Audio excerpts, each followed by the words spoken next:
Hello friends, అసలు ఇది cricket మ్యాచేనా లేక వీడియో గేమ్ ఆడుతున్నారా?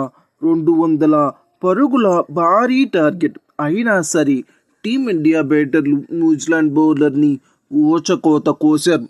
కేవలం 15.2 బంతుల్లోని మ్యాచ్ ఫినిష్ చేశారు. సిరీస్ 2-0తో టీమిండియా ముందుంది. అయితే ఈ మ్యాచ్లో అసలు ఏం జరిగింది? ఈశాన్ కిషన్, సూర్యకుమార్ యాదవ్ పార్ట్నర్షిప్ గేమ్ స్వరూపాన్ని ఎలా మార్చేసింది? ఈ వీడియోలో డీటెయిల్గా అనలైజ్ చేద్దాం. మొదట టాస్ గెలిచి బ్యాటింగ్ చేసిన న్యూజిలాండ్ ఈసారి గట్టిగానే మనకి పోటింగ్ ఇచ్చింది. రాయ్పూర్ పిచ్ బ్యాటింగ్కి స్వర్గధామం అని ముందే తెలుసు.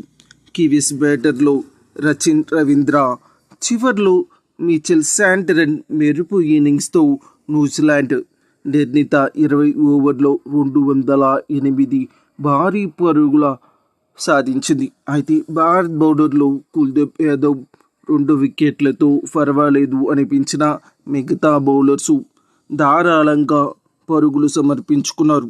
India target 209. ఇది చిన్న స్కోర్ అయితే కాదు. సెకండ్ ఇన్నింగ్స్ చేజింగ్ మొదలుపెట్టిన తర్వాత ఆరంభంలోనే 2 ఓపెనర్ని కోల్పోయింది టీమిండియా. 6 పరుగులకి 2 వికెట్లు. ఇక్కడి నుంచి మ్యాచ్ కివీస్ వైపుకి తిరిగిందా అనుకున్నారు అంతా. కానీ గ్రీచ్లోకి వచ్చిన పాకెట్ డైమండ్ లాంటి ఈశాన్ కిషన్, కెప్టెన్ సూర్యకుమార్ యాదవ్ వీరిద్దరూ కథని మరోలాగా మార్చేశారు. అది ఎలా అంటే, బంతి వెయ్యాలి అంటే భయంతో వణికిపోయేలాగా చేశారు. డిఫెన్స్ ఆడడం వీరిద్దరూ ఈ మ్యాచ్లో అస్సలు కనిపించలేదు. కౌంటర్ అటాక్, ఎన్కౌంటర్ స్పెషలిస్ట్ లాగా ఆట ఆడడం మొదలుపెట్టారు. ముఖ్యంగా ఈశాన్ కిషన్ కివీస్ బౌలర్లకి చుక్కలు చూపించాడు.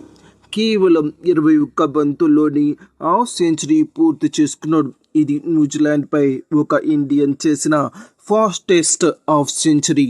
మరోవైపు కెప్టెన్ స్కై తనకు మాత్రమే సాధ్యమైన షాట్లు ఆడుతూ తిరిగి ఫామ్లోకి వచ్చాడు. ఈశాన్ కిషన్తో కలిసి 3వ వికెట్కి ఏకంగా 122 పరుగుల భారీ భాగస్వామ్యాన్ని నెలకొల్పాడు. అది కూడా కేవలం 49 బంతుల్లోనే. అంటే వీరి యొక్క విధ్వంసం ఏ రేంజ్లో ఉందో అర్థం చేసుకోవచ్చు.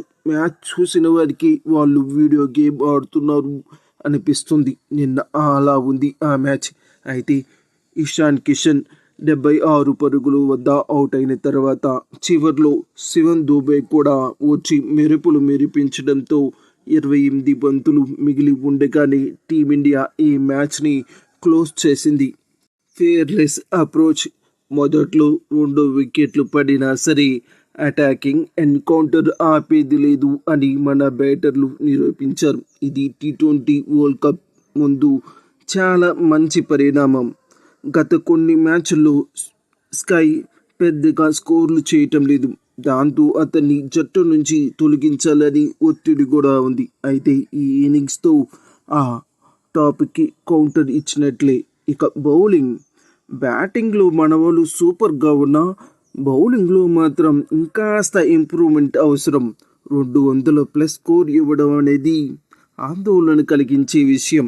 ఏది ఏమైనా 2-0తో ఈ సిరీస్ ముందుగానే కైవసం చేసుకోవడం ఇండియాకి చాలా మంచి పరిణామం.